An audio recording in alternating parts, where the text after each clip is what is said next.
मुख्यमंत्री फडणवीस आणि उपमुख्यमंत्री शिंदेंचा आज वरळीमध्ये संयुक्त मेळावा। मुंबईच्या विकासाचं विजन या मेळाव्यात मांडलं जाणार। मेळाव्याला आमदार, खासदार, पदाधिकारी उपस्थित राहणार। मुख्यमंत्री फडणवीस आज सांगलीमध्ये प्रचाराचा नारळ फोडणार। सांगली, मिरज, कुपवाड महापालिकेच्या प्रचारार्थ आज मुख्यमंत्र्यांची पहिली जाहीर सभा। इचलकरंजीमध्ये मुख्यमंत्र्यांच्या रोड शोचंही आयोजन। सोलापूरमध्ये भाजपच्या माजी नगरसेवकाचं कार्यालय फोडलं। तिकीट वाटपावरून झालेल्या राड्यामध्ये सर्वदे गटाच्या कार्यकर्त्यांनी शंकर शिंदेंचं कार्यालय फोडलं।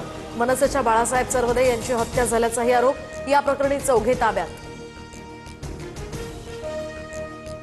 नाशिकमध्ये भाजपचे बंडखोर आणि अधिकृत उमेदवारांमध्ये फ्रीस्टाईल राडा। तर अर्ज माघारी घेण्यासाठी जाताना उमेदवार शिरसाट यांच्या अंगावर धावून आल्याचा आरोप। राड्यानंतर वंदना बिरारी यांचा रुद्रावतार। अरे उमेदवार आहे तू, लाज वाटायला पाहिजे।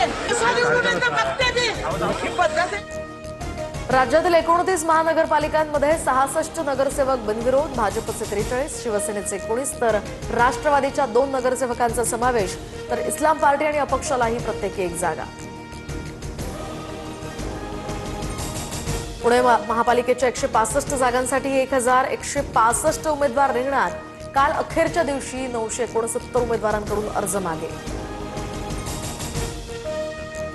माझ्यावर 70,000 कोटींच्या भ्रष्टाचाराचा आरोप करणाऱ्यांसोबत मी सत्तेत। गुन्हा सिद्ध होण्याआधीच कुणी दोषी असतो का?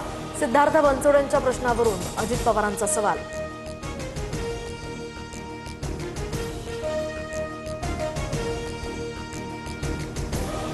पुण्यामध्ये अजित पवारांच्या बॅनरवर शरद पवारांचा फोटो। बॅनरवर शरद पवारांचा फोटो कायम राहणार का?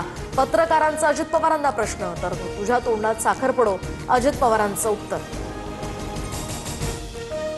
शेतकऱ्यांना मोठा दिलासा। पीक कर्जावर मुद्रांक शुल्क माफ। 2 लाखांपर्यंतच्या कर्जावर सवलत। शेतीच्या पीक कर्जासाठीचं मुद्रांक शुल्क संपूर्णपणे माफ। 1 जानेवारीपासून हा नियम लागू।